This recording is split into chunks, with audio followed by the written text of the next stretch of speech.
It's your home for the first reaction and analysis after the Dogs play. This is DawgNation PostGame, brought to you by Cercheros, Royal Caribbean, Circle K, and Georgia Spa Company. Now live from the UGA Bookstore in Athens, here's your host, Brandon Adams. Hello, everybody. Welcome into the UGA Bookstore for our DawgNation postgame call-in show. We're live here at the UGA Bookstore after Georgia gets a 35-14 win over the Kentucky Wildcats a moment ago. And we came here to Athens today knowing that the vibe of this game would feel different than last week. It's a noon start compared to a primetime game. It's a lesser opponent compared to an arch nemesis. So the energy was going to be different. And obviously for Georgia, hoping to bounce back against Kentucky after playing Alabama last week, there was only so much that could happen to erase the memories of last Saturday. That's just the nature of college football. And yeah, all that said, really nice to see Georgia step back into play today, get a convincing win over an SEC foe. Obviously, a lot of the ease of this victory is going to be determined because of what looks like right now the Wildcats may be just the worst team in the SEC. That may be a fact. And yet, even if that is true, and it likely is, it should not obscure, I think, a couple of pretty important things that Georgia was able to do today. First of all, looking easy against Kentucky, that's not something that Georgia has done much over the course of, like, say, the last 6 years. If you care about point spreads and things like that, Georgia's failed to cover coming in today 5 of its previous 6 games against the Wildcats. So oftentimes these are games a little uglier than they're supposed to be, a little lower scoring than they're supposed to be. Today's game was not that. Georgia winning with some margin, winning with some comfort in a way that it often doesn't against Kentucky. The other thing is, and this is no small thing, Georgia had a halftime lead today. You've got to go back to October 19th of last year to find an instance in which Georgia had a halftime lead against a Power 4 opponent. That's a mark that Georgia would obviously like to put in its rearview mirror and have folks forget about. But coming in today, it had been almost a full year since we'd seen Georgia have a halftime lead against an SEC or a Power 4 level opponent. So even doing that today at least signals some kind of accomplishment. Also, I'll say this, then we'll bring on Rodrigo Blankenship. I think buried within this game today, I think there is a chance that you see perhaps what the Georgia identity is supposed to be. I think this is a team, at the moment anyway, that's better on offense than it is on defense. At least it has a higher ceiling on offense than maybe it appears to have on defense. And in particular, when you look at the offense, I think the best version of Georgia right now are these creative runs. If you think about the 35 points that Georgia scored today, 4 of those 5 touchdowns come because of a pair of Gunner Stockton touchdown runs and a pair of Dillon Bell touchdown runs. Georgia getting pretty creative in how it draws that up. That may be their recipe for explosiveness. That may be what Georgia right now does better offensively, more so than anything else. I'll also add, for the second straight week, Chauncey Bowens looks like a very good player for Georgia. He seems to be coming on at the exact right time. So this is a team that I think is probably led by its offense more than its defense right now. And in particular, what it does best on offense may be the ground attack, especially when you get creative with how you orchestrate that. Smart plays going to Dillon Bell. Creative running plays for Gunner Stockton. By the way, something we didn't see very much against Alabama last week. I believe that's the story here right now. When it's all said and done, though, it's 35-14. That's the final. Georgia over Kentucky. Wildcats tacking on a late score just before the conclusion of the game. Let me also remind you, as I'm here at the UGA Bookstore, you see Georgia fans all over the place hanging out. By the way, if you're here at the UGA Bookstore, you want to be on the show, we made the best way to get a line going, maybe right over here. If you want to be on the show, we'll get you going here and get you as a part of the show today, give you a chance to react to all of that. Also, if you want to join us by phone today, 678-645-DAWG, D-A-W-G. Just use the letters that correspond with your numbers. Love to have you as part of the show today, 678-645-DAWG. Also, whichever chat you're watching, you can click the link. You can join us and be a part of the program today. We'd love to have you that way, too. So live here at the UGA Bookstore, on the phone, via the chat, clicking the link, whatever works for you. We want you to sound off with what you liked. Maybe there's something you didn't like from this Georgia win over Kentucky. I'll also remind you, as the folks are milling about here, you've also got a great selection of UGA apparel on tap here at the UGA Bookstore. The Peter Millar, the Honor Reserve, the Horn Legend, the Nike Coaches gear, the Johnny O, an incredible array of Georgia apparel from all these famous makers. You can find that here at the UGA bookstore. People are getting decked out. They're getting ready to go for the rest of the season. This is a great time for you to do that too. So come on by and see us. And don't forget, this morning before the game, you had Jalen Walker, you had Nazir Stackhouse, great autograph signings before each and every game. A tremendous pair here today. So before the next Georgia home game, which is going to be in a few weeks, you have your chance to be a part of that and go online, UGAbookstore.com. You can learn everything about that. And oh, yeah, by the way, they've got the customization shop, too, that you can get the NIL jerseys and your own special flair put on your Georgia jersey for football or any number of sports. So Georgia gets the win 35-14. We're talking about it here with you right now. Your phone calls coming up. Let's also bring in the great legendary kicker for the Georgia Dawgs, Rodrigo Blankenship here, too. So, Rodrigo, I had my piece there a moment ago, and I'm curious to get your response. I think any win in SEC play when it comes as relatively pain-free and easily as Georgia seemed to come today, I think that's probably a good thing, especially given how much Georgia's been grinding it over the course of early stage of this season against Tennessee and Alabama, late stage of 2024. The fact that Georgia was able to make this one look a little easier, even if it was a step down in competition, I don't think that's the kind of thing that we should shy away from being glad about it for Georgia fans, right? Yeah, absolutely. I think that we should walk away from this game feeling pretty good. I think there was a lot of good stuff that the team put on tape today. I know that Coach Smart is going to be in the locker room probably right at this moment talking about how they want to finish stronger next time because the standard is the standard. It doesn't matter who is in the game, what point in the game. I know we had a lot of new guys getting some opportunities late in this game, and that last touchdown, I'm sure, is not going to sit well with him and shouldn't sit well with the guys that are on that field either. But other than that, I thought that it was a really strong performance today, and I'm really happy for the most part with what I saw from our Dogs today. Yeah, I think you bring up a good point at the end because this was kind of a throwback to the best version of Georgia in recent years where it seems like for a while, especially in 2021, the only drama in some of these games and it was actually Kentucky that year too, one of the instances where would they tack on a late score and make the final margin look a little bit more impressive? And Georgia fans love Kirby Smart's demeanor in situations like that because he's coaching as hard at 35-7 as he was at 0-0. And I think today it's Dominic Kelly, who was, I think, a really good-looking freshman defensive back for Georgia, but kind of got involved in a couple of penalties, things like that. And, you know, a lot of Georgia fans were telling me on social media they love to see Kirby coaching that as hard as he was just because that just shows how, hot the competitive fire burns in him. And, yeah, obviously you don't want to give up the late score. You do like getting the young guys involved in the game there. And in that moment, even though it's giving up touchdowns, something that Georgia doesn't want, it's also a pretty good example of just how hard they're going to fight and coach and scratch and claw and try to be as perfect as they can, even all the way down to the very end. Yes, absolutely. And I think that's one of the things that Coach Smart has done really well, which is allow this program to be in a position that it's in where we're competing for championships every year, is holding everybody on the roster to the same standard. Every position on the depth chart is going to be held to the University of Georgia standard of play as if you were the starter, as if you were the main focal point, and you were running with the ones. And so that's something that Coach Smart has done really well, and holding everybody to a high standard means that usually when guys get their opportunities finally, they've been playing to the certain standard every single day in practice and in their opportunities in games. And then when they become the main guy, they know what to expect. They know what the expectation is for themselves. And then that standard is, something that allows guys to perform and typically be ready to play when they get their opportunities. So it was really great to see some young guys, some new faces get in late in the game today. And, they're going to have plenty of opportunities to learn from this tape, and hopefully we'll make them even better players for us for later on in the season and when they become the main guys in years to come. Before I take some live commenters here for a moment, let me ask you about a point I also made just before you jumped on air with us, which is I think what Georgia does better than anything right now is how it has the ability to run it. I think for 2 weeks in a row, we've seen Chauncey Bowens look like he's really turning into a very good football player in a really impressive fashion. I think getting creative to find a couple of rushing touchdowns for Dillon Bell today is a really good thing. Gunner Stockton did not run it a ton against Alabama last week, but he also got 2 rushing touchdowns today.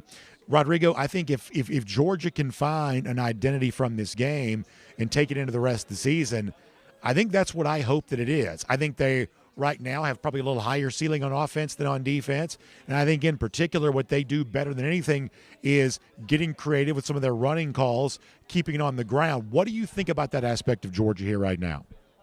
Yeah, I loved a lot of what I saw from the offense today, especially on the ground. As you mentioned, we got very creative in getting Dillon Bell 2 touchdowns. I don't think that we should have any concerns about Coach Bobo after this game. I know that he's been a focal point of some criticism from the fans in the last few games, but I've been a big believer that he's been really good with his play calling so far this season. And I think again we saw some of that creativity, getting that jet sweep for the first touchdown, and then the reverse with the misdirection at a pistol for the second touchdown for Dillon Bell. I really like those play calls, and just adds a little bit of spice and excitement to the offense, keeping the defense off balance when they get undisciplined with their eyes in the backfield. So I really liked a lot of that.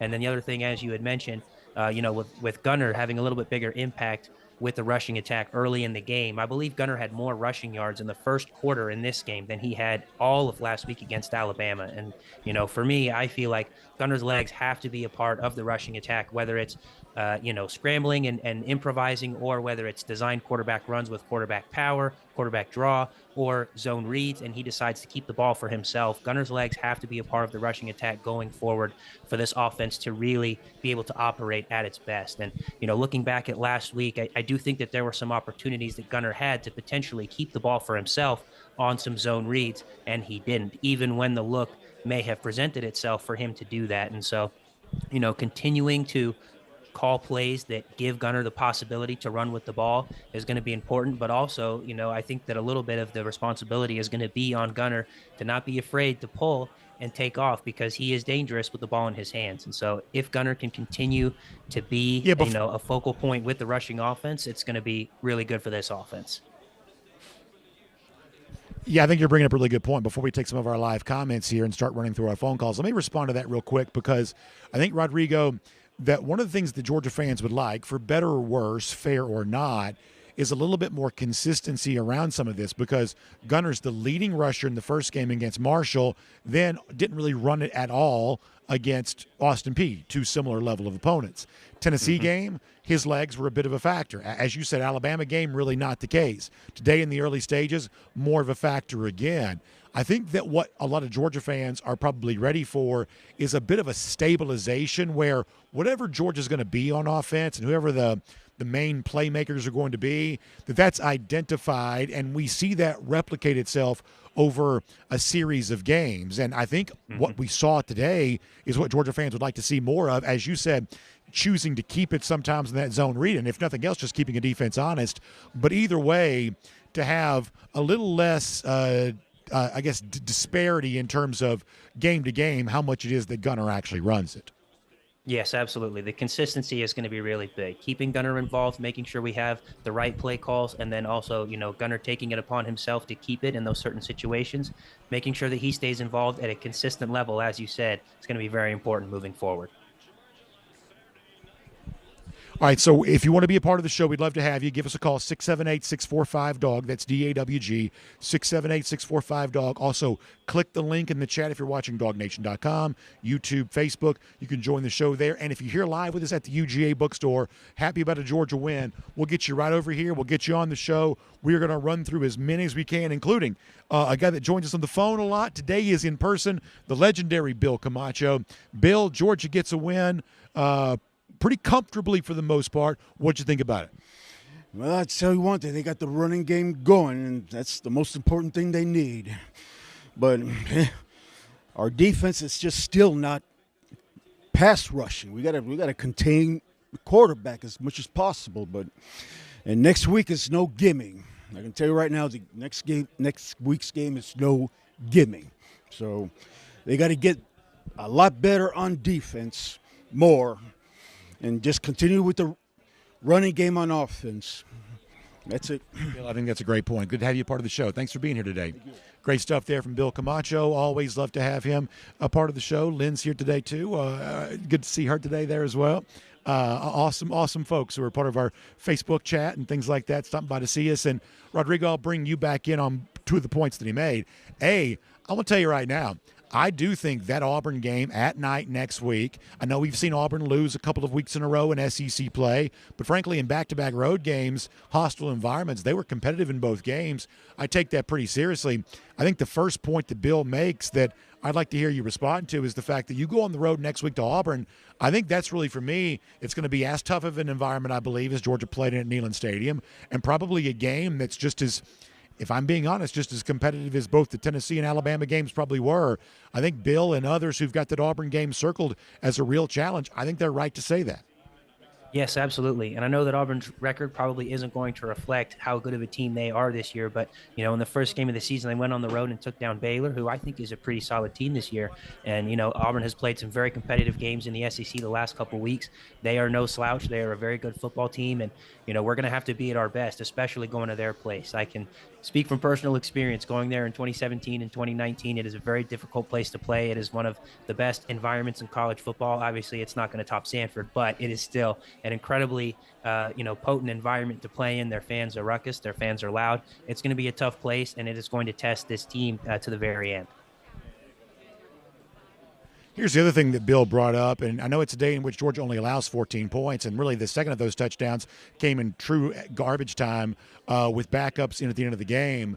But, Rodrigo, I must admit, I don't completely fault Georgia fans who, if they came into today having some concerns about the Georgia defense, that the way the defense played overall didn't completely alleviate those concerns. There were a couple of big explosives for Kentucky. That's a team that has not moved it with ease for the most part this year. Georgia did finally get a sack from a defensive lineman, Nnamdi Ogboko, getting that in the fourth quarter here today. But while the final margin is going to look fine for Georgia, and they really don't allow much in the way of points, I do think it's fair to say that your defensive concerns for Georgia might not have been completely alleviated. Do you think that's fair?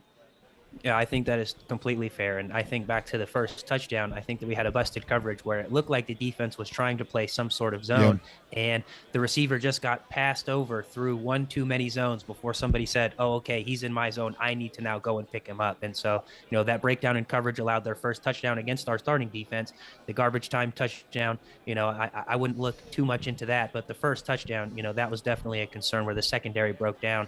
And then, I had written down several instances where our secondary were getting beaten one-on-one coverage. Everett got beat, but the quarterback overthrew him. Ellis Robinson got beat a couple times for big gains. And so really the secondary continues to be tested, especially the corners. And they're going to have to continue to find ways to get better week after week in order for this defense to get to a level that we can be comfortable with. One of the things that I do think the defense really improved on this week was on third downs. I believe Kentucky was only 3 for 11 on third down conversions this week. So that was a big point of emphasis coming out of last week's game, is just being able to get off the field on third down and give the ball back to our offense. And the defense did a better job of that today. So hopefully that's a trend that we can continue to see moving forward, is getting off the field on third down. I think it's a really good point. So if you're on hold, stay where you are. You get your phone calls here, 678-645-DAWG. Click the link in the chat. We're also going to keep it going here live at the UGA Bookstore. Great-looking dog fan hanging out with us. Tell folks your name, what you thought here today. Name is Chris, but you know me as Low Country Dog. There you go. All right, Low Country Dog. One of our all-time commenters here for sure. So, a lot of feelings on the game today. First of all, I feel like Gunner's performance was like the autumn mix candy. You got the candy corn pumpkins, okay, candy corn, okay, but his passing was like that weird candy corn with the brown top that nobody wants. Not really great, but he's got a Walter White cooking connection with Dillon Bell. That is just absolutely amazing. And I think Puglisi has that with Elias Williams, too. So really good. But they do seem really comfortable together, don't they? They seem really good. Now, the defensive line that echoes everyone's comments, first of all, hope your voice gets better. I appreciate that. Thank you. Rodrigo, my goodness, Falcons, give Rodrigo a chance. Now, defensive line. Oh, my gosh. It's like, when you get off at Coco K and you're excited and you're ready to go, and then you just, it's like Jessica Slater booked you on another travel line. Okay, that's just kind of how it's like. It's not real great right now, but I feel like we'll come out for Auburn because – they're disappointed, just like when they applied to UGA and didn't get in. But overall, very, very good job today. Excited about the team. And but Chauncey Bowens, my new nickname for him is TSA Pre-Check because he gets through the line. He needs more touches. Anyways. Low Country, I got to tell you, this was an outstanding performance. You got through the whole routine. You got several good laugh lines in there. I enjoyed that. Anytime. Thanks, I appreciate that. Thank you very much. Our good guy, Low Country Dog here, a part of our DawgNation chat. And, Rodrigo, I think he touched on a lot of important subject there, both stuff that you're probably still a little bit concerned about and the stuff that you felt pretty good about. And thankfully, we're able to have that conversation after a 35-14 win. A little easier to talk about what Georgia still needs to improve on when you're doing so after a W here, correct? Yes, absolutely. Definitely a little bit easier to talk about it today. We're going to be feeling a lot better as fans. Hopefully, the team is feeling a little bit better. It's going to be a little bit better spirits after this game compared to last week. But, some of the issues that I think we've identified early in the season are issues that we're still seeing 4 to 5 weeks in. I remember going back to our first couple games and we were talking about, where is the pass rush going to come from? Who are going to be those guys that step up? And we're still here talking about it, at this point in the season. Also, the secondary going back to Tennessee has been an issue. So some of the things that we've identified early in the season are still going to need to be worked on. But I do think there are still a lot more positives that we're going to take away from this game, than we've had last week. So that's good at least. Let's go to the phones here. Joseph and Griffin, you're next up on our DawgNation postgame show live from the UGA bookstore. Joseph, how about them Dogs? What'd you think about this win here today? How about them back voice getting better? And thanks, Hot Rod, for your comments. Yeah, I think we played a good game today. But like everybody's saying, we got to clean up our defense. Got to get more pressure, especially like everybody's saying. We're going to Jordan Hare on the prayer, and we got to get more pressure on the quarterback. We can't have him back there sitting back there like he was talking last week with Dillon Bell. We'll have to get a sack, but let's move him off the spot. Move him around. Put pressure. We got to get that pressure. But we make some of these quarterbacks look like they Joe Montana, Dan Marino back there. And I'm just concerned about our injury on the offensive line, too, as well. Those young guys are playing better now, coming into their own. The more they play, the better they feel. I'm glad to get to see that. So, and like everybody's saying, I'd like to see what Kobe Young at. Kobe Young is not out there playing.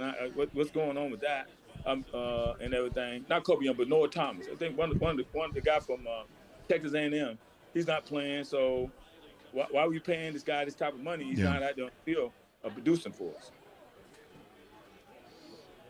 I think, Joseph, that's an interesting point. And I guess, Rodrigo, let's deal with a couple of those things here right now. One of the things that is starting to materialize a little bit more with fan conversation is the fact that while Noah Thomas was on the field some today and even getting lined up at the slot position and trying to be a little bit creative how they used him, still not seeing Noah get those catches and getting that production. This was a guy that's pretty productive a year ago for Texas A&M. And so as the season progresses, I do think you're seeing more questions being asked about, listen, there's only one ball and it's hard to distribute the ball as evenly and equally as you'd like to. But I do think, like Joseph just said, there are a lot of Georgia fans that are hoping that we see more from Noah Thomas. And next Saturday night at Auburn, I think in the eyes of plenty of UGA fans would be a good time for that to start.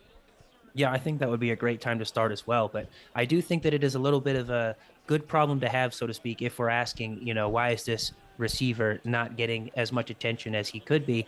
And, at least in this game, and I think in the Tennessee game as well, you saw that part of the reason that he may not be getting as many touches is because we have a lot of other playmakers on the offense who are doing some really good things. Zachariah Branch is a guy that you have to give touches to. Chauncey Bowens, as we've seen the last 2 weeks, is a guy you have to give touches to. Nate Frazier, we also believe, is a really dynamic guy. You have to give him touches as well.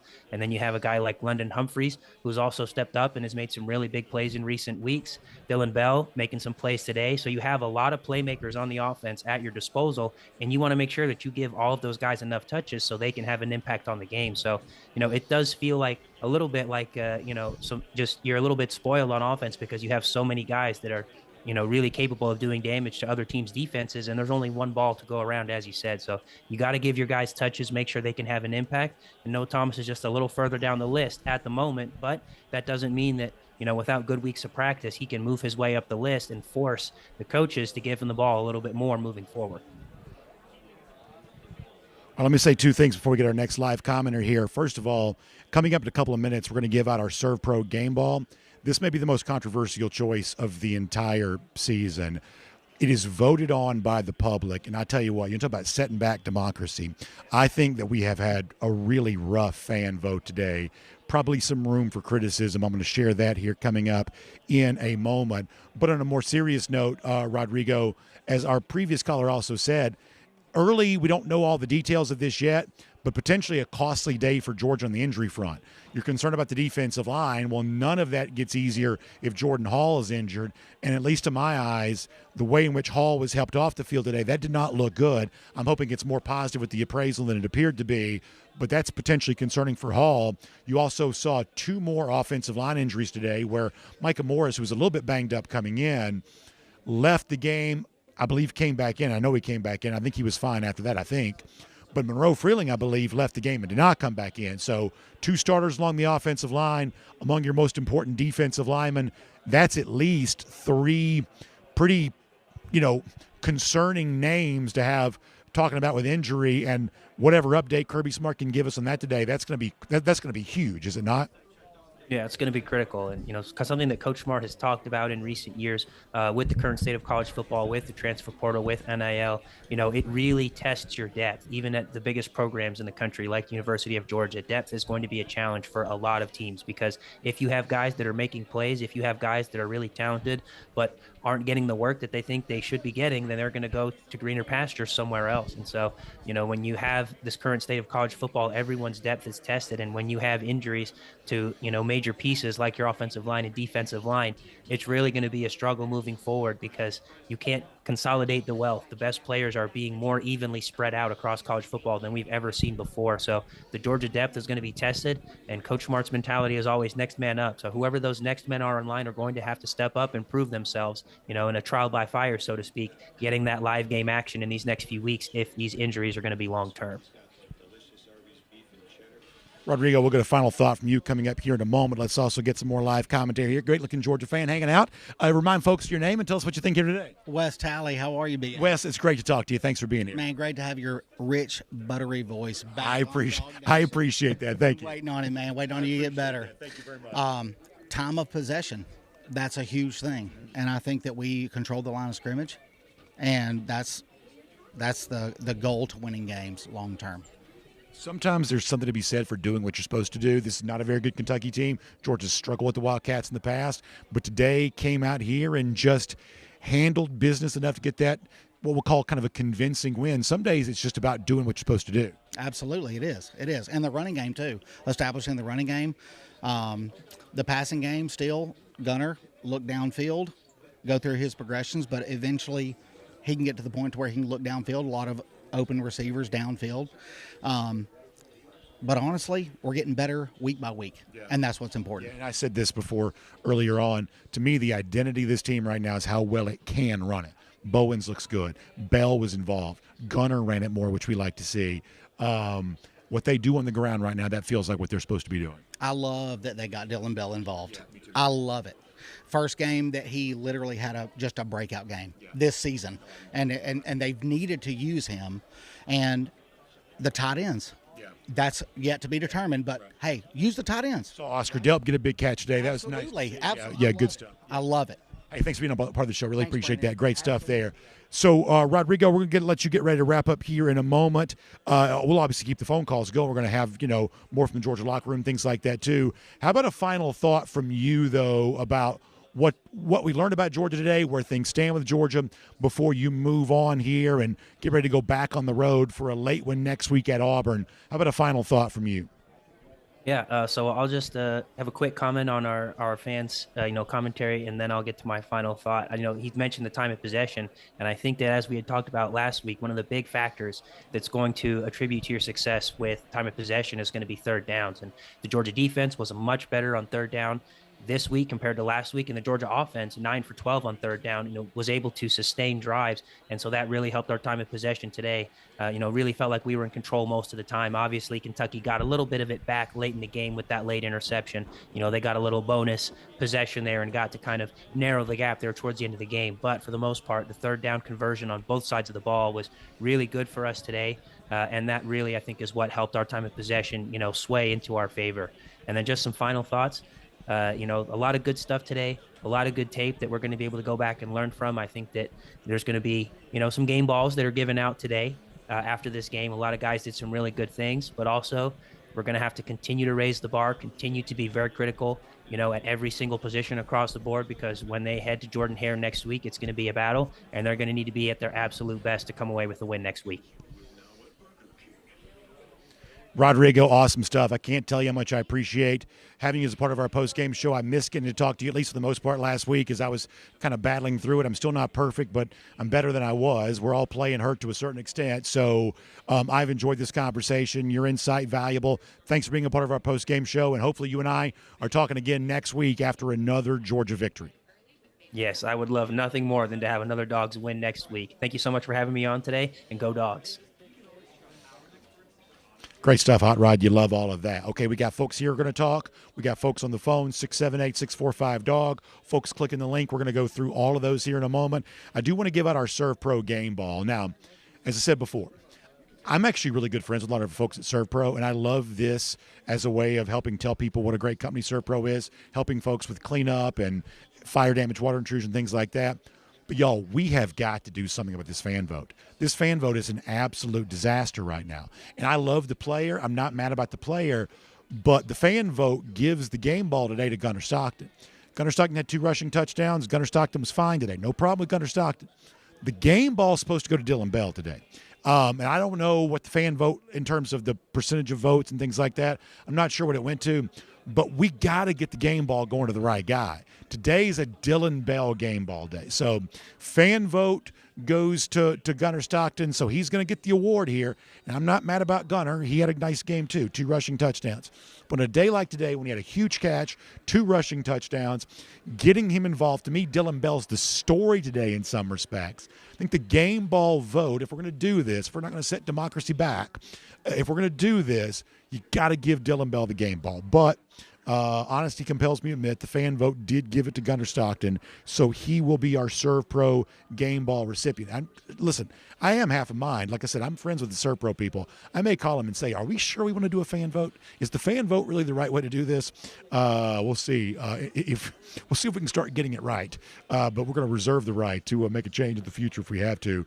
No problem with Gunner Stockton today, but the Serve Pro game ball should have gone to Dillon Bell. All right, let's go back to phones. Jonathan, you're next up. Our good guy, Jonathan Aaron, here, big part of our shows. You're next up here in our DawgNation postgame show live from the UGA bookstore. How about them Dogs? What'd you think about this one here tonight? I really like the DA. I'm glad your voice is back. If you weren't here today, I would have said that you were going on a cruise. But what do you think about the offensive line being hurt? Do you think they'll be back by next week? I really like how we started fast. And also, before I get off, should I watch the Fighting Mannings or should I watch the Fighting Tavias today? Okay, I think those are all very good questions, and I appreciate the phone call, Jonathan. Let's start with the last one and work our way forward. I think if I could only watch one game today, I do think I would take some perverse pleasure in maybe how bad the Florida offense has been, especially against the Texas defense. You would assume that's the case. Now, that game's probably they're underway, so I haven't seen either side of that yet. I think the better game, the more interesting game, might be Vanderbilt, Alabama. But anytime the Florida offense is struggling, I'm always laughing at that.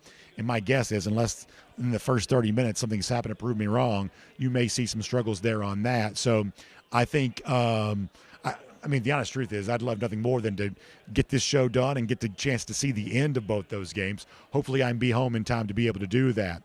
As far as the fast start, I mean, with the clock rules the way they are now, taking advantage of a couple of first-quarter possessions, that's about the best you're going to have a chance to do. And when you do score those 14 first-quarter points, even against a team like this, it just makes everything easier after that, and that's what Georgia's able to do. As far as the offensive line goes, listen, we don't want to be too fatalistic. We don't want to certainly, be too hyperbolic. But to see more offensive line injuries today, knowing that's also been something that Georgia's dealing with, you've got to consider that a little bit of a concern, especially in the case of Monroe Freeling, where we saw Michael Morris come back in. But in the case of Freeling, I don't have any indication on that situation yet. So whatever Kirby Smart tells us about that is going to be really important. And, Jay, if we get something from Kirby on that, maybe we'll want to give that to people. But I mean, I think the Freeling injury is a pretty big deal. And when we talk to guys like John Stinchcomb, for instance, and others, they'll tell you it was the inability of offense. This wasn't something that Cole Kubik made a big deal about during the offseason. It was the inability of offensive linemen to practice together last year that held back the Georgia offensive line. So I do think those offensive line injuries right now are potentially a pretty big deal here. Certainly worth paying close attention to. All right, we'll get back to the phones, 678-645-DAWG. Click the link. We've also got our guy Andrew hanging out with us here live and in person. Andrew, it's great to see you. You got the good-looking jersey on. Tell folks what you thought about the game today. I thought it was a good game. It felt good that they got ahead. Nice to see Gunner kind of run the ball a little bit. But I want to shout out London Humphreys. Didn't he catch a touchdown as well? And he pushed that punt or down that punt on the one. That was awesome too. Yeah, the big punt by Thorson that Humphreys down, that's classic Georgia right there, right? You pin them deep, you utilize your special teams. That's classic Georgia. Yeah, that was awesome to see. But it was good to see Gunner get involved earlier. It's the one, Andrew, it's the one consistent thing we're hearing a lot is people want that to be a We said earlier, it was there for the Marshall game, gone for Austin Peay. Back for Tennessee, gone for Alabama. Now back again. I think people want to see that be a consistent part of what Georgia does offensively. Yeah, I would tend to agree. But, yeah, the team looks pretty good. Our running game looks pretty good. Bowens is looking very good. Wondering where the rest of the team was. And Frazier did run pretty well too, didn't he? He didn't fumble, so that was good. But, no, and your voice is okay. It's a little bit better. Honestly, we got a ways to go here. We're all playing hurt this time of year, but it is a little bit better. I appreciate that. Yeah, I'm glad you're doing well. Andrew, good to see you. Thank you so much. Good stuff there. Go Dogs indeed. We're going to get ready to go back on the phones here in a moment. We'll get them lined up and ready to go. While we're getting them lined up, let's keep it going right here live in person there as well. Another good-looking Georgia jersey. Throwing it back to the old Brock Bowers days, the all-time great. Tell us your name, what you think about here. By the way, who signed your hat? Stackhouse. Oh, that's awesome. He's here today, right? Did you get that today? Yeah, so today at the UGA bookstore before the game, you had Jalen Walker and Nazir Stackhouse. So that's what you get pre-game here on a game day Saturday at the UGA bookstore. Great stuff. So tell folks your name, what you thought about the game today. Tim Jackson, and I just want to say go Dogs, and I love your show, Brandon. Tim, thank you so much. And what about Dillon Bell? I mean, we said this a moment ago. He should have been the game ball today. This was the Dillon Bell game. Yes, sir. I 100%. I agree. That's what me and my brother was talking about. Dillon Bell owned this game. He did great. Out and showed out. And he's that gadget player that when you get creative with how you give him, for instance, almost like the jet sweep style handoff. That was his second touchdown. Or you send everybody one way, he goes back the other. Man, that's where, this is a Georgia offense that's still trying to figure some stuff out. But when you get creative with Bell like that, I think the ceiling for the offense goes up in a big way. Yes, sir. And our defense, they need to come alive. Still need a little bit more from them. Tim, great stuff. Thanks for being on the show. Appreciate that. Thank you very much. Appreciate that. Good stuff there. You love to see it. Let's go back to phones here. Derek's in Tennessee. Derek, you're next up on our DawgNation postgame call-in show. We're live at the UGA bookstore. We're happy you're here. Derek, what you got? Man, just glad for the Dogs to get back on the winning track. And just want to give you an update. Vandy just scored a touchdown on Alabama to lead 7-0. But really, I think we need to utilize Dillon Bell more and go Dogs. Go Dogs indeed. And, yeah, when you see Dillon Bell doing what he did today, and Derek, first of all, thanks for the update on that Vandy-Alabama game. We'll go through scores here as the show progresses and give you some more from around the SEC in college football. But Vandy jumping up on Alabama 7-0, pretty big deal. And, yeah, when Bell does what he does today, there are going to be more and more folks who want to see more and more of that as a part of this Georgia offense. On the ground, I think Georgia has a chance to be really good. And that's a way to control clock. You want to take some pressure off your defense, which, if we're being honest, you probably need to do right now. Being creative with that kind of thing, more of Chauncey Bowens, more of Gunner with his legs. I think it was great to get Nate Frazier back in. In fact, you can see the full rushing stats here today. 15 carries for Bowens, 6 for Stockton. You got 7 more for Frazier. Getting him back on track is crucial. I know people weren't happy that he fumbled last week, but you got to have him. He's got to be a part of this situation here. Didn't see a ton of Dwight Phillips again today. A couple of weeks in a row where that's been true. I know he was banged up at one point in time. How much of that's coach's decision? How much of that's him still not quite being 100%? That's one of those things that Georgia kind of keeps pretty close to the vest. But we didn't see a ton of that from him today. But Georgia certainly making a concerted effort to getting it going on the ground here right now. Another great Georgia fan hanging out. Remind folks of your name and tell us what's up at the game today. Hey, my name is Landon Lauderdale. How good is it to see a fast start from the Bulldogs. I really appreciated that. That was amazing. And the whole game feels different when you have that, right? Yes, for sure. And you love seeing Georgia able to put away an opponent that we're supposed to beat. I saw a lot of improvement offensively that I love to see, a lot of firepower, because, you look at Oscar Delp with that catch over the middle. I love seeing his breakaway speed and going and trying to break tackles. Like, if you look at that Texas game when he caught that flea flicker, he kind of just walked out of bounds instead of trying to get upfield when he could have probably gone for more yardage. Love to see that fire from him. That's what I love about Colby Young. He breaks tackles on those hitch routes and everything. I love that from the offense. And obviously, defensively, secondary might have to, tighten up a little bit. But, again, this is a very young team. We know this. Georgia's roster is 46% freshmen. I think that's the stat. Yeah, and so I think another thing with Georgia, I think I would have loved to see in this offseason a little bit of an attack on the secondary. I wish we would have gotten an attack in the transfer portal, getting some transfer guys in so we can get immediate starting playing time for these experienced guys, so that these younger guys can cook a little bit and they can mold into eventually talented players in Georgia's future. Landon, great to talk to you. Good stuff. Thanks for being part of the show today. Really good stuff. Appreciate that. And as far as the situation with the tight ends, I'm going to put some of that on Gunner more so than I'm going to put that on Mike Bobo. As far as, we saw the nice catch for Oscar Delp today, which sets up a Georgia score. Why we haven't seen more of that? I mean, look, Georgia throughout its history of Kirby Smart has, especially within recent years, been throwing to tight ends more.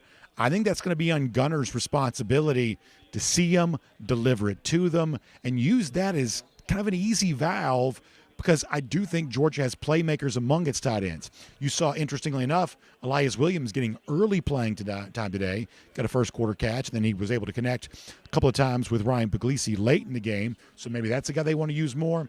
But I believe that Georgia's got too much athleticism at the tight end position to make that not something that they use. And it was nice to see today Oscar Delp getting a big catch there on that. We got plenty more folks here, but let's also go back to the phones. Tyler's in New Jersey. You're next up on the DawgNation postgame call-in show. Tyler, thanks for your time. How about them Dogs? What'd you think about this game today? Hey, BA, good to see you. How about them Dogs, baby? Today is going to be a positive video. How about them? Today. It's great to have a Dog fan up here in Jersey. We go hard. There's a lot of us here, so don't count New Jersey out of the Dog fan mixes. We got a lot of them up here. But a little concerned about the injuries today on the offensive line, defensive line, but I think we'll be all right. We went up early, and we put this team away. I would say around just about the drive after the second half, which was great to see. But we're on the right track now, and hopefully we keep it up. So just want to be positive. What do you say, little Caroline?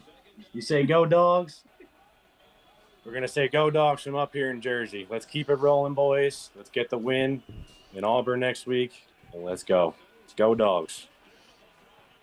I love it, Tyler. Great phone call. Appreciate that. And it's great to see little Caroline there enjoying that, too. Around here, there is nobody that's a bigger supporter of raising them up right, making them Georgia fans for their very young age, more so than us. And so, Tyler, love to see you enjoying that game with your family here today, and I think you're right.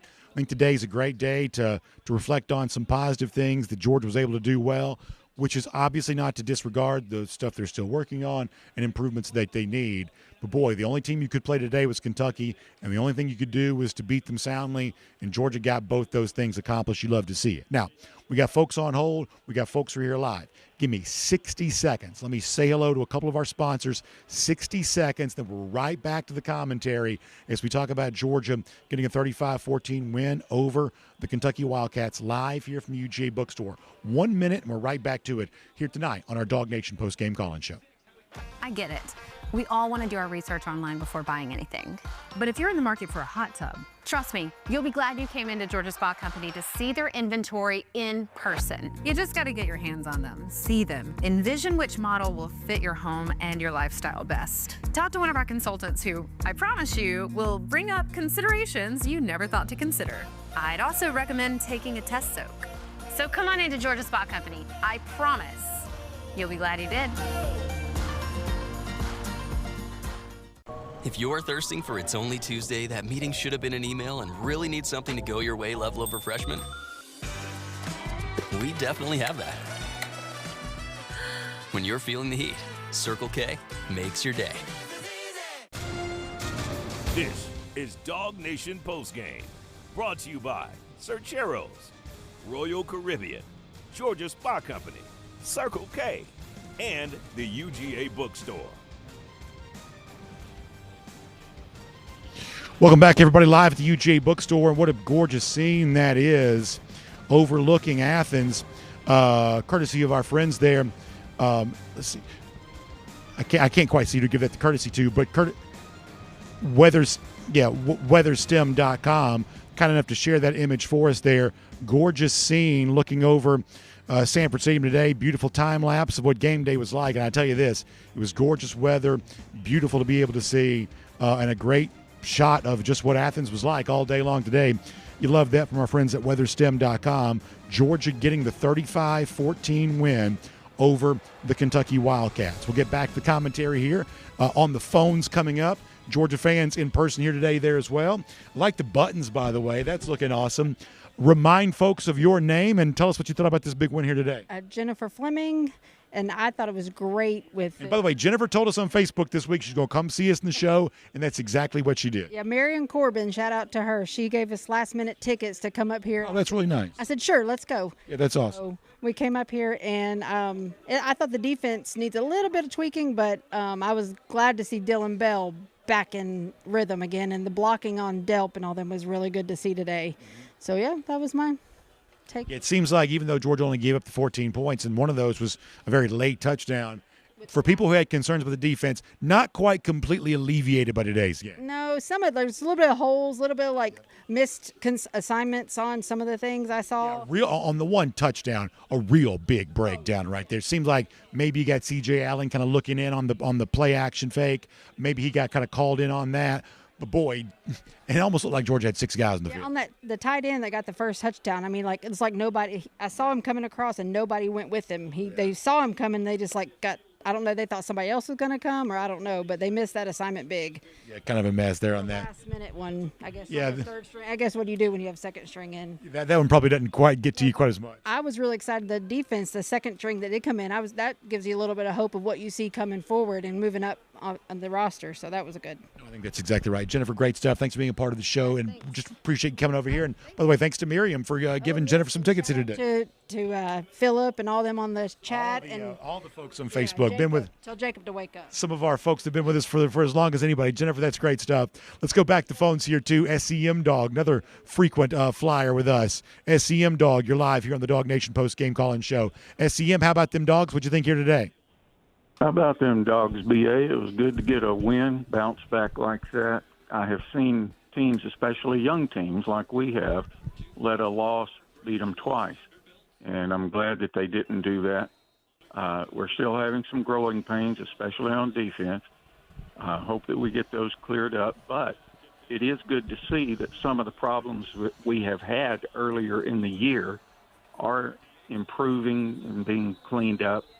And I think that shows that, they're interested in getting better, and the coaching staff is doing a good job with that. But they still got some things they need to keep working on as well.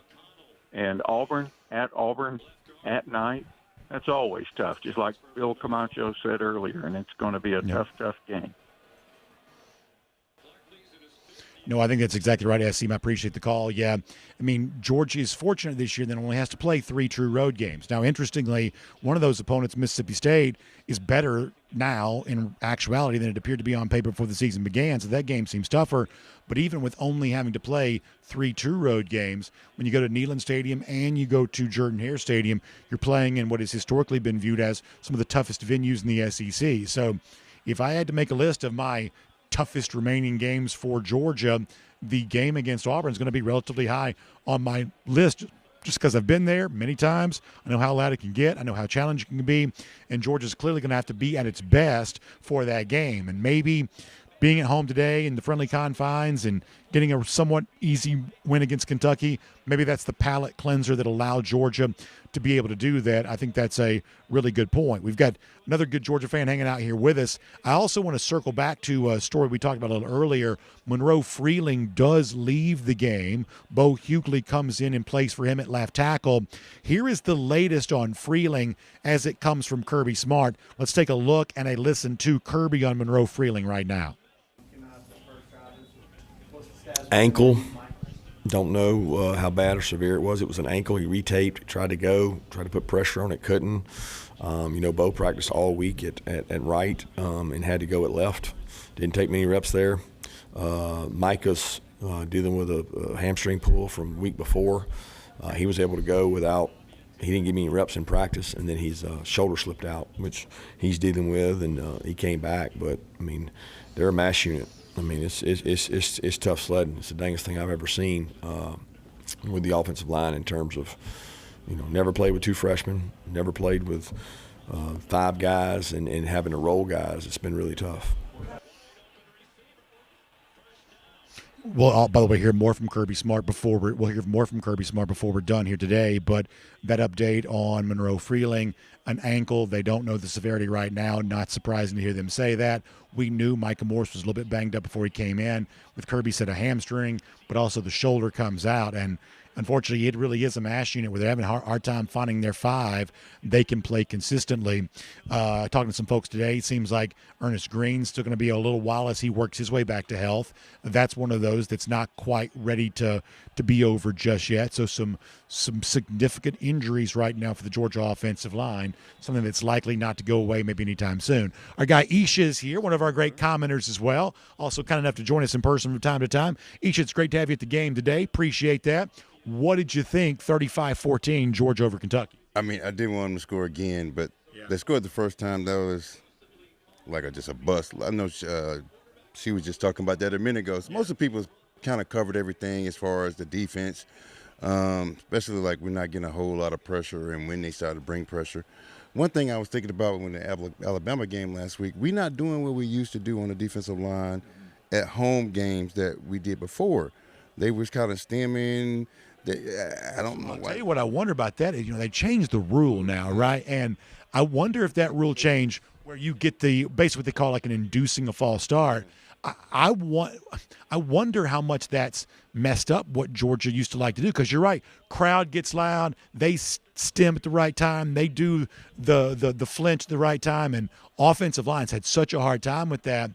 You wonder how much that rule has set back what Georgia does up front defense. I think because they got called with it when they were really doing it a couple of times. I think because they were actually making the noise and the motion, they just got to do it like a count and start doing it, because that got us a lot of false start calls. Oh yeah, and got to do that. Even on the road last year, the thing I always go back to is that great cut up you may have seen from the Texas game, where they stem at the exact right time, and then both the inside linebackers just slide in right in the middle.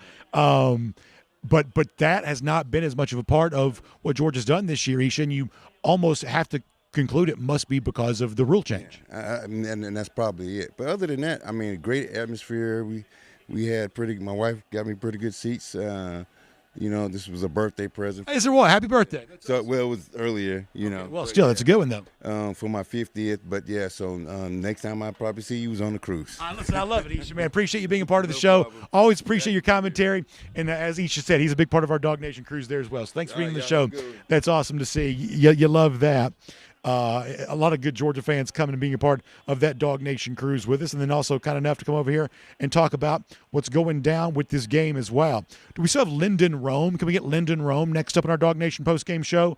Linda, appreciate you being a part of the show. How about them Dogs? Linda, what did you think? 35-14. Hearing a lot of good commentary. What did you think here tonight? Yeah, what did I think? I thought it was about time. I'm excited that we won. Very excited. But now I'm in Commerce at Longhorns getting my free appetizer with my ticket because we had so many turnovers. Hello? You love that. A free appetizer. You can't beat that. You save some food for us? Or if you bring your ticket in. But anyway, the reason for my question. Yeah. You lose me? No, go ahead. Yeah, go ahead, Linda. Go ahead. Okay. I just want to know why, because today was homecoming. At every other homecoming game, they always have all the old people there, the alumni, to be cheerleaders and also for the halftime show. And I didn't see any of that happen today, and I was just curious if you knew why. That's actually a great question, Linda. Appreciate you being here. And I'll be honest with you. I appreciate that. That's a great question. So I'll be honest with you, I historically have looked for, because I always like the old classic cheerleading uniforms they wear with the sweaters and the megaphone around the G. I love the classic cheerleader look that they will oftentimes wear. I didn't notice that today either, but I can't say I didn't see it wasn't there. I just didn't remember to look over there and see it. It does seem like some of the, just because college football, I guess, is such a big thing now, such a big spectacle, it seems like some of the traditional homecoming festivities are a little less than they once were. I know they don't really do a lot of alumni band at halftime the way they once did, and perhaps there's less of the homecoming cheerleaders there were too. I will be honest with you, I just sort of forgot to look over there and see if I saw that. But I do agree with your overall point that there is a little bit less in the way of traditional homecoming festivities. There were some homecoming folks that did walk through the dog walk with Georgia today, clearly alumni. They were wearing shirts that designated them as such. So there was some homecoming stuff around the dog walk today, but generally speaking, they did crown the homecoming king and queen today. But generally speaking, it feels like the overall footprint for homecoming is probably a little smaller than it once was. I think that's a really good point. We're going to hear from Jeff Sentell coming up in a moment. Let's also go back and hear from Kirby Smart again, too, the, I would say, rightful recipient of our game ball today. A disservice done by the voters to give it to Gunner instead of Dillon Bell, and that's no disrespect to Gunner. We just think this was a day in which Bell should have gotten the game ball. But he did get some complimentary words from Kirby Smart, so he'll settle for that. This is what Kirby said about Dillon Bell a little earlier. Yeah, so excited for him. Probably most proud of the catch he had over on our sideline. The two other plays were almost walk-ins. They were well blocked. It probably wasn't about what he did. It was more about what the other 10 people did. But Dillon has been very selfless since he's been here. He has not had many opportunities this year to touch the ball and make plays, and he has not complained one bit. And he continues to work, and I appreciate who Dillon Bell is, and I really appreciate all those wideouts because it's a good group that has stayed the course, and they understand who they are. Yeah, so I think that Kirby brings up a good point about the contested catch that Bell made, in that that's the kind of thing that Georgia needs more of. And if Bell proves to be one of the guys that can do that with the other veterans that Georgia has at the receiver position, that's a way in which that passing offense for Georgia can really be raised. I just can't say enough about what Bell was able to do today, and allowing, as Kirby also alluded to, allowing that patience to pay off for him. I thought this was a very good day for Dillon Bell. Let me bring in Jeff Sentell now. Jeff gets a different perspective from us watching the game from down on the field. Jeff, we had a caller ask this earlier. Were the alumni cheerleaders in the classic sweaters with the megaphone and the old school G, were the alumni cheerleaders, were they here today?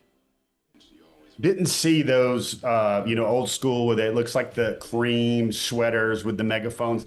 Didn't see those guys. I guess they were spirit leaders.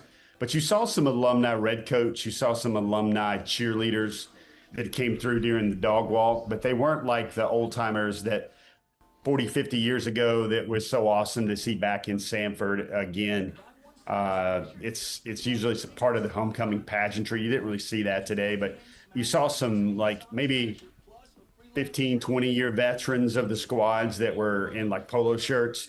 They came through the dog walk this morning, and then you saw some like various spirit alumni people, but not to the extent where they were in costume from back in the day. By the way, while I have Jeff Sentell, let me also remind folks that we are in final days here, really final moments. Last couple of days for you to register for your chance to win our Cerchero's Ultimate Game Day Party giveaway. You could be the lucky winner of a $200 gift card. If you want to have maybe for some future Georgia game, big game day party at your house, tailgate party here in Athens or wherever you might be traveling to see the Dogs play, catered by the delicious fresh Mex that the friendly folks from Cerchero's are famous for, you get your chance to register to win for that right now. If you'll simply go to DawgNation.com/tailgate, you can do that right now. You want the bowls, the burritos, the tacos, all the platters they can kind of do for you, or the same great food you enjoy in store, like the quesadillas, everything else. A $200 gift card is going to get you set up and your friends. They're hard to please. They're difficult to satisfy. Everybody loves the fresh mix of Sorcheros. So for your next game day party, tailgate experience, we think that Sorcheros is a great catering option, and someone's going to get their chance to win, but you got to get in on this before October 6th. So literally, time is running out to be in on the Ultimate Game Day Party giveaway, courtesy of Sorcheros. So go to DawgNation.com/tailgate for your chance to win on that. So Jeff Sentell with us here right now. We're live on our DawgNation postgame call-in show, reacting to the 35-14 win for Georgia against Kentucky. Jeff, I don't know that Georgia proved everything today that it could have, because obviously some of that's dependent on the opponent. And frankly, you could have only played Kentucky today, and all you could do is do what Georgia did, win it for the most part in fairly easy fashion. But certainly if we'd seen lingering problems, it would have been a very different conversation than we have had. So maybe, to use a phrase I've already used once in the show, maybe this is a palate cleanser. Maybe this is a bit of a reset. Now Georgia going into a very hostile environment next Saturday, maybe this game gets Georgia in the right frame of mind to be able to handle what might be coming next. BA, I think that's a good way to put it. I would call this a get right, kind of get back type sort of game. Like DawgNation, I'm sure if we would have had a huddle before this game and we could have trotted out the fact that Georgia would force turnovers, Georgia would get touchdowns and big plays with Gunner's legs, Georgia would click out run game, Georgia would do a lot of the things, including the fast starts that had been plagued it for so long. Good example here, Brandon, and I think I'm not going to dwell too much on the voter fraud again, even though Gunner had some nice runs today. I thought it was kind of Dillon Bell's day in a lot of ways. I mean, obviously, a lot of things got blocked right for Georgia, but in the post-game Georgia locker room, one of the things Dillon said is it'd been a long time coming since he could make some plays like that to help his team, and he'd kind of prayed that things would go well for him today and good things would happen for his team. And I think everybody that was on the sidelines was talking about that catch. I asked Dillon afterward, I said, man, is that the best one you've ever had? Because it was a nice gem of a catch, a one-hander. And he said he probably liked the one he made against Florida State a couple years ago in the Orange Bowl a little bit better, but that was certainly something Georgia needed.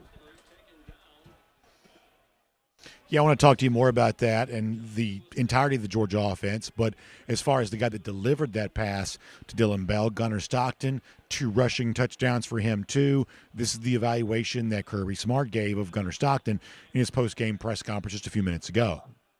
Well, I would say he had the most growth today in terms of downfield throws, layered throws, stepping up in the pocket. Still has some more to do. He only had his first pick. I mean, it's like it's going to happen. You know, it's like it didn't phase him. He knows he wish he had that one back, but you know, you can't throw a pick unless you take some risk, and you can't make plays unless you take some risk. And he's growing out of the risk aversion and moving towards, can I make calculated decisions that are the right ones and use the skill set of the players we have. Jeff, I think it's really interesting that Kirby says that as matter-of-factly as he does, because I would imagine that pretty closely mirrors Georgia's private thoughts on this too, where they need Gunner to let it rip. They need Gunner to throw it. And I think in order to get a guy to put it in tight windows and make something happen, you got to live with a little bit of risk here and there. And an interception, I know this sounds like an anathema, but an interception here and there is not going to kill you. It's really not, especially if you do what you need to do on the other possessions. So I don't make a huge deal about Gunner throwing a pick today. What I want to see from Gunner are more big throws. I want to see more big connections. And if getting over, some sort of anxiousness about what if I throw an interception, if that's what's required to make bigger throws, then that's just what needs to happen. And I think that analysis that Smart just provided about Gunner, I think it comes from an honest place. I think it makes sense with what most fans feel like they're seeing with their own eyes. That's a pretty good exchange from Kirby Smart on the topic of Gunner Stockton right there. And I think some of the times when we have, really good post-game chats is that we have a conversation. And for me, I don't know if DawgNation, and I don't know if the fan base in general, just people watching Georgia in general, I think they've seen a Gunner Stockton so far this year. Maybe play in a shell, don't make mistakes. And I'm going to kind of buy what you're selling a little bit in terms of maybe Gunner needs to take some shots. You see those early shots they were trying with Colby Young as well. Again, he's going to be an efficient day, 15 out of 23. What he does on the legs. It's kind of funny. Early on, I thought Georgia was sparked a great deal by Gunner keeping it when maybe that was what everybody wanted to see a little bit more of last week with Alabama. I thought maybe the key point of the game, Brandon, was Georgia made a little bit of mistake. You know, special teams punt returners are taught that you put your heels on the 10-yard line, and then you, even with a really great kicker, punter, specialist like Kentucky has, maybe the better way to put your heels on the 6, and then you don't field anything or fair catch anything past that. You let it bounce into the end zone. Georgia got kind of shortchanged a little bit where they had to start a drive on the 4, and then they came back and they went a 96-yard drive, converted a nice ball on a really RPO keeper where Gunner kept it and threw it over the middle to a streaking London Humphreys to really get that drive jump started. I think seeing Gunner, we've seen one level he can play at, and maybe the growth that Kirby Smart was talking about means just kind of let it rip and let it go a little bit. I don't know if most people look at Gunner's play this way. This is the way I do. I sometimes have to remind myself that he's been kind of on the shelf largely for a very long time. And really, this is really game, 5, 6 now for him, counting last year's work, where he's kind of been the guy. He's kind of getting the flow of things a little bit. So, yeah, sure, he sees a great defense in practice every day, but it's not quite totally the same. And this is about the point where you want to see Gunner make more strides and elevate his game kind of start by start. Couple of minutes, Jeff. A couple of minutes left here, Jeff. Let me restate something to you that I've said with Rodrigo Blankenship a little earlier, and let me get your thought on this. This is as close to a definitive statement as I can make after today's game. I think for now, Georgia's ceiling is higher on offense than it is on defense. And I think within the offense, the identity to me is more about running the ball than throwing it. So when you think about what travels to Jordan-Hare on the Plains next week, I think this is a game in which the Georgia offense has to show up, and in particular, some of the creative running plays, more from Gunner, guys like Dillon Bell, more from Chauncey Bowens. I think that nucleus with what Georgia can do on the ground and then building passing attack off of that, that's Georgia's best chance of beating Auburn on the road next week, I believe. Do you agree with that? I think that lines into one of the points I was going to make, Brandon, in terms of being down there on the field. Fans should really appreciate the way Chauncey Bowens is hitting the hole. He's hitting it very quickly. And Brandon, I know everybody observed this. It was kind of a mash unit early on when Bo Hughley had to go in at left tackle. Monroe Freeling was trying to go, kept trying to go. He couldn't go. I believe that seems something like a lower body, maybe an ankle, something like that. But, you know, I think what Georgia has in the run game, especially some spirited play last couple of weeks from Chauncey Bowens, I think Georgia's really got a steady SEC back there, and Chauncey at least, and he's a guy that keeps getting better as well. And I was encouraged by how Georgia could keep running the rock and moving the chains on the ground, whether it was Gunner or whether it was Chauncey or whether it was Nate running really hard when it didn't look like he was at his best today. He had looked like he was a little bit sick before the game, not at his best, but like he kept running hard. He held on to the football. And I think this is, again, I keep harkening it back to when everybody asked me about Georgia this week and what are the problems, I said, remember, Kirby Smart gave us the answer to the test for his 2025 team in the summer and in the fall, where it's this team really has to run the ball to be as best as it can be. And you continue to like what Georgia did today. Again, you look out there a lot of times, Brandon, and you see a right tackle, Juan Gaston. You see a right guard, Dontrell Glover, true freshman. You see another guy that, Bo Hughley moving in there as well. You see Micah Morris go down for a couple of series, Brandon. You got Daniel Calhoun back in there. And kind of this would have been some stall moments earlier this year when you lose some kind of personnel on the offensive line. Again, there's no Ernest Green III. So I thought one of the things that Georgia was able to do well is to continue to be physical with a team like Kentucky that's going to mash it up and be physical. I thought that was really good for the Dogs today. Quickly, Jeff, Ryan Puglisi gets in, 1:30 to go, third quarter play, takes it the rest of the way, did throw an interception, but also made some nice throws too. What did you evaluate from Ryan Puglisi today? First of all, he can spin it, Brandon. I don't know what it looks like from up in Cloud 9 when you guys are looking down on the game, but he has a lot of velocity on the ball. It just leaps out of his hand. And the other thing, he just airmailed that one interception, Brandon. It looked like it was about 30 feet over the head of where it was going to go. He just let that one cork a little too loose. But I think it's good for him to kind of get these reps. Again, Brandon, you and I know he's just one play away from getting those big minutes like Gunner had to go in for the SEC championship. There was one play I thought Gunner made when he was running in the open field where he geared down and slid kind of like he was Sid Bream going home many, many moons ago. And I think Puglisi had a play like that where he could have done the same thing, but he took some shots. That's something I guess he's got to learn from as well. All right, Jeff, how about a final thought from you before we let you get back to work of covering this game and the recruiting reaction and everything else? How about a final thought from what you experienced here today? Georgia 35-14 over Kentucky. Yeah, let me give you a couple little quick hits. One, it was good to see Ethan Barbour in one of those knee rollers, smiling, having a good time since his injury. I'm told that's been progressing pretty well so far. You saw Talon Taylor today. He was obviously, his arm was in a sling walking around after the game. So gives you more indication about what it potentially could be. Maybe not a collarbone as some people had speculated, but arm was in a sling, kind of mobilized right now. I was encouraged by the turnovers, Brandon, that finally happened today. Georgia's defenders said they made a point this week to emphasize physicality. That's what Quintavious Johnson, he had 5 tackles on the night, told me. Physicality and also pass rush pressure. Don't know if that's there yet, but the other thing they talked about in the post-game Georgia locker room, Brandon, was to a man this week. They were happy how they responded to Alabama, but also the turnovers were a big deal because they believed, and it turned out this way tonight, Brandon, that you get one and then it kind of surges and spikes the team and you get another. You saw a great play. I think Christopher Jones forces a fumble. Replay review helps the call on the field get right where C.J. Allen recovers it. And then late in the game with Kentucky kind of knocking on the door a little bit, I thought Ellis Robinson, another guy that can use a little bit more confidence as he continues to start for Georgia. I thought Ellis Robinson had a really nice diving interception in the end zone. And whatever you can do to boost that young man's confidence, that's going to help, Brandon.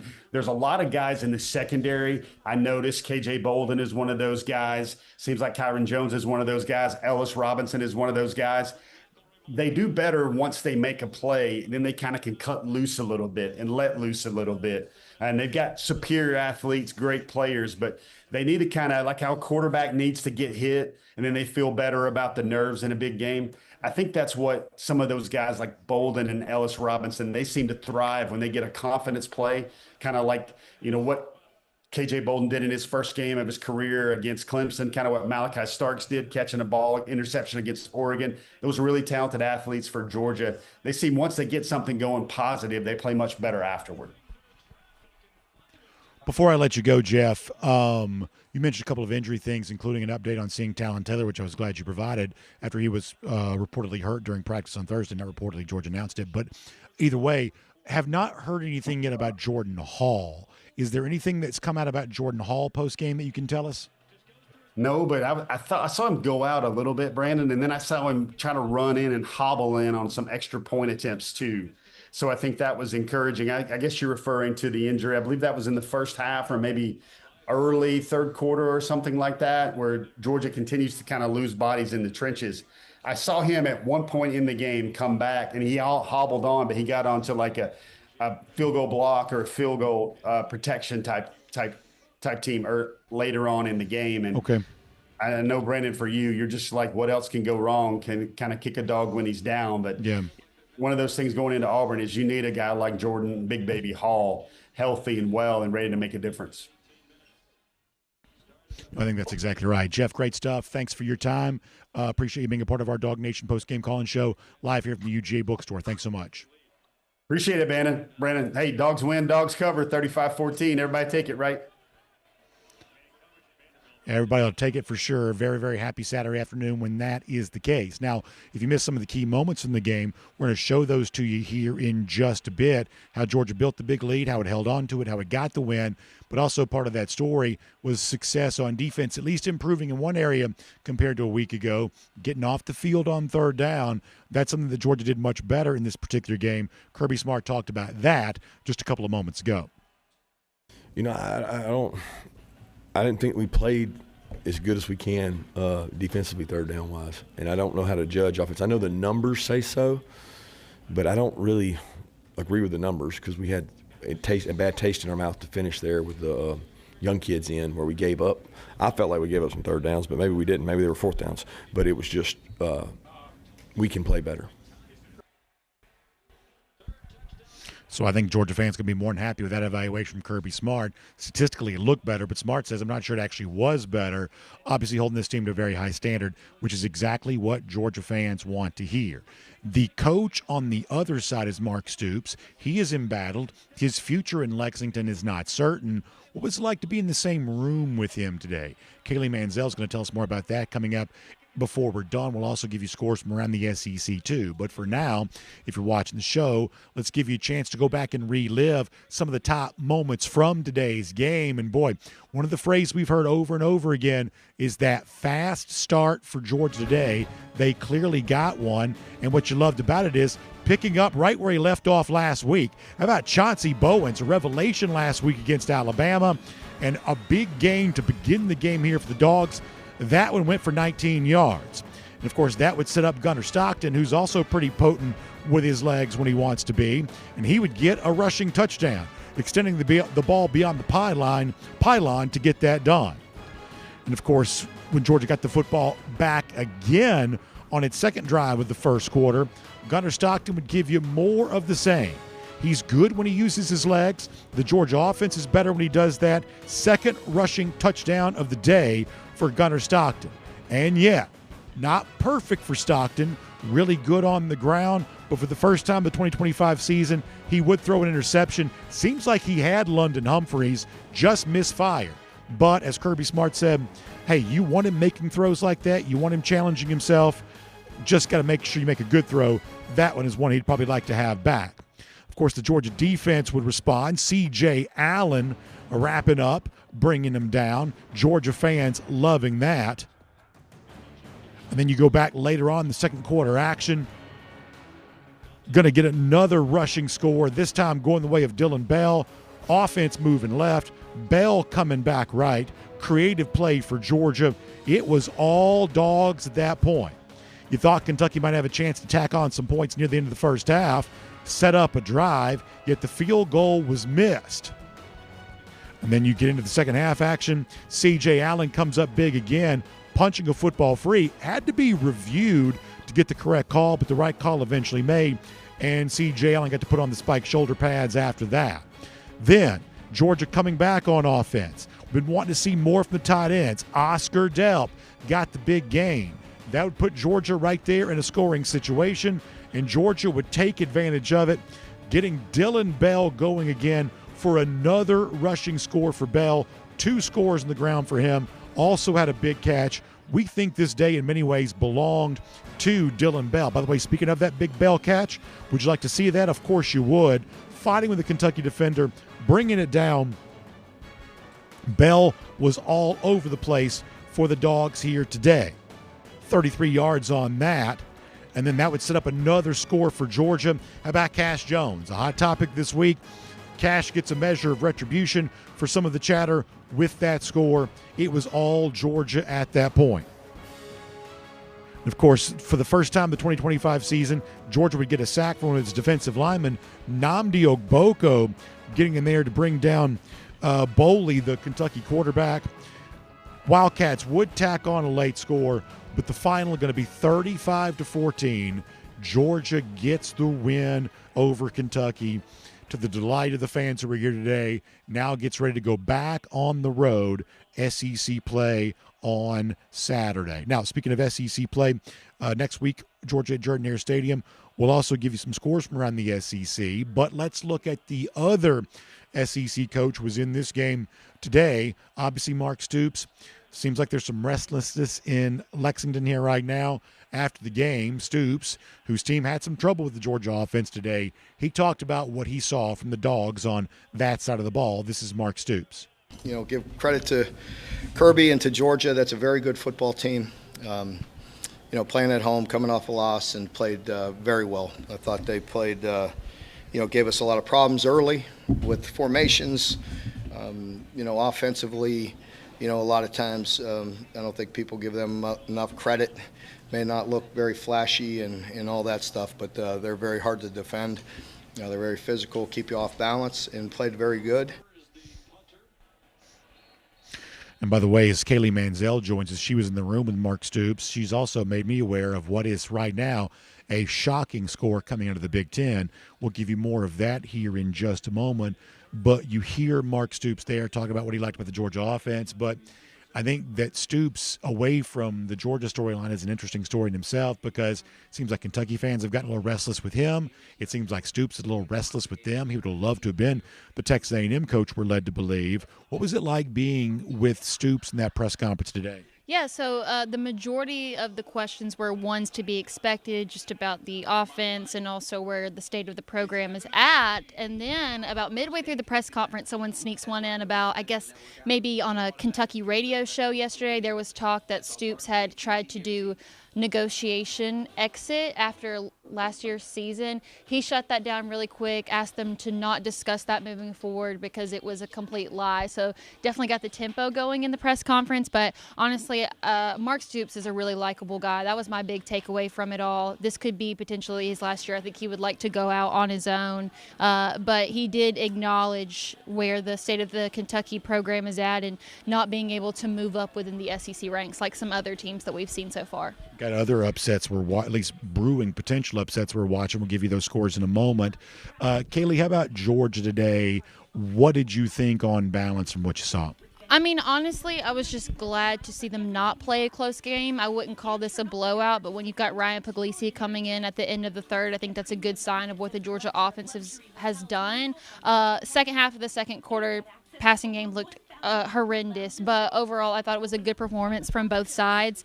In my pregame show, I talked about there were certain things that I wanted to see from both the offense and the defense. For the offense, it was no turnovers. That necessarily wasn't the case today, but I didn't mind seeing Gunner take a shot down the field, so I'll accept the interception. 6 explosive passes, they did accomplish that. 7 touches for Zach Branch. Didn't happen, but he had a team high tied with Dillon Bell for 4, and then 75 rushing yards for Chauncey Bowens. He hit 74, not 75, but it felt like he had more than that today. So I think Chauncey's the clear running back one at this point. He just runs with so much power behind him, and 2 back-to-back games, I don't think it's a one-hit wonder. The consistency is there.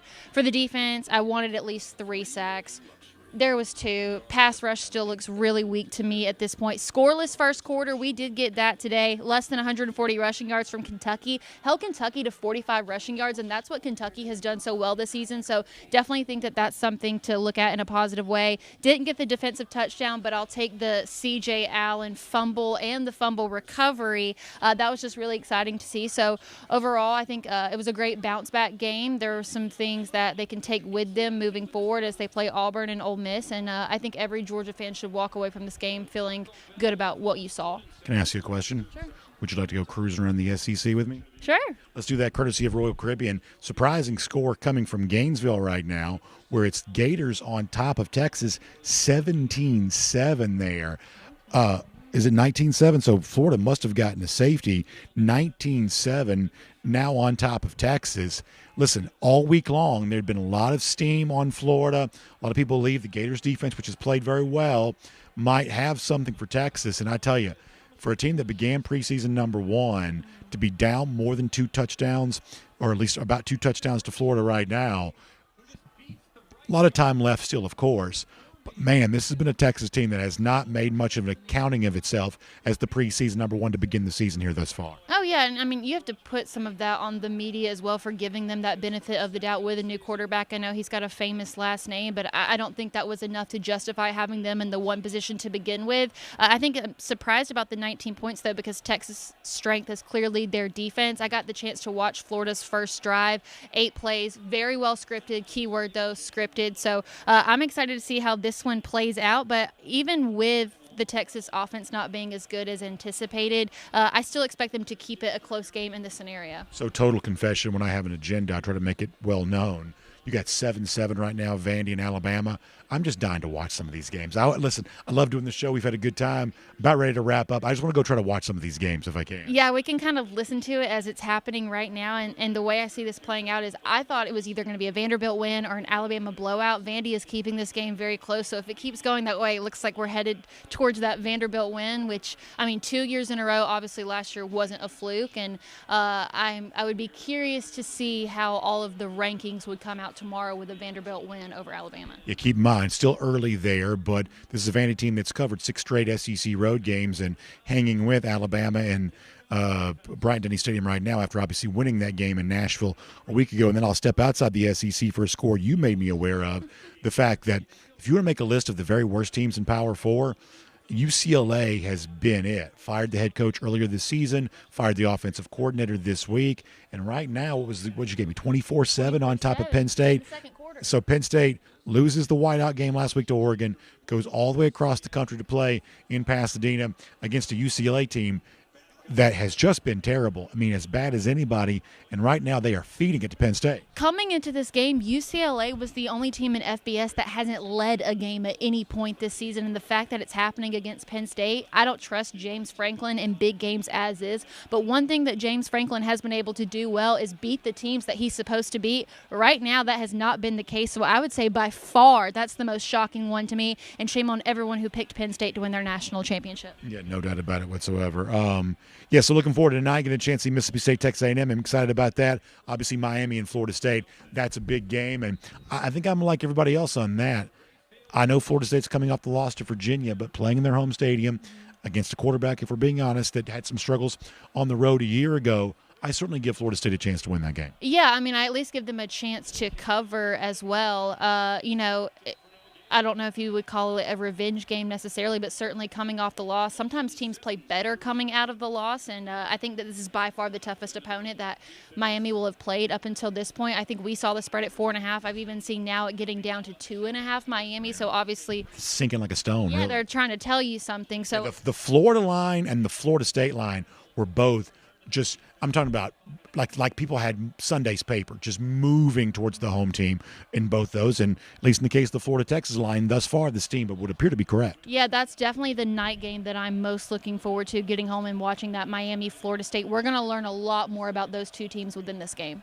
All right, so Kaylee, great stuff as always. Appreciate that. Also, cruise around the SEC. Appreciate our friends at Royal Caribbean. Now, by the way, you want to give you an idea of how connected I am to Royal Caribbean? How many callers or commenters do we have today that mention Royal Caribbean, being a perfect day, Coco K, all of that? I do love the fact when people think about us, that's what they think about. That's great stuff. And so Jessica Slater, obviously, as one of our folks said, is standing by right now to connect with you and get you ready to go with her. It's our DawgNation cruise coming up in April. Love to see you on board for Utopia of the Seas there, or your own Royal Caribbean cruise vacation on Star of the Seas, Icon of the Seas, the brand new Legend of the Seas, when it makes its debut in the very near future, the brand new Royal Beach Club coming to Nassau in the Bahamas. So many great opportunities for you to check it out. I hope you'll do so. Give Jessica a call, 770-718-9147. That's 770-718-9147, or you can email her, jslater@dreamvacations.com. So, I'm going to say goodbye to you here from the UGA Bookstore. Georgia gets the win, 35-14. The reaction today, pretty consistent. People were happy to see Georgia get back on track. Obviously mindful that it's an opponent that's a very different weight class than most of what Georgia will play for most of the rest of this season, and yet still comforting to see Georgia make it look relatively easy. And now you'll find out from this what travels for a very hostile road game next week at Auburn. Of course, we're not done talking about this by a long shot. You can read plenty of stories at DawgNation.com. Of course, on Monday, be back for DawgNation Daily, and throughout the week, getting you ready for Georgia-Auburn. Dogs trying to bounce back, get on track, and keep the inside position in a race for the college football playoff, and perhaps return to the SEC championship if some things go their way as well. Thank you for being here for our DawgNation postgame call-in show. We will talk to you again next time.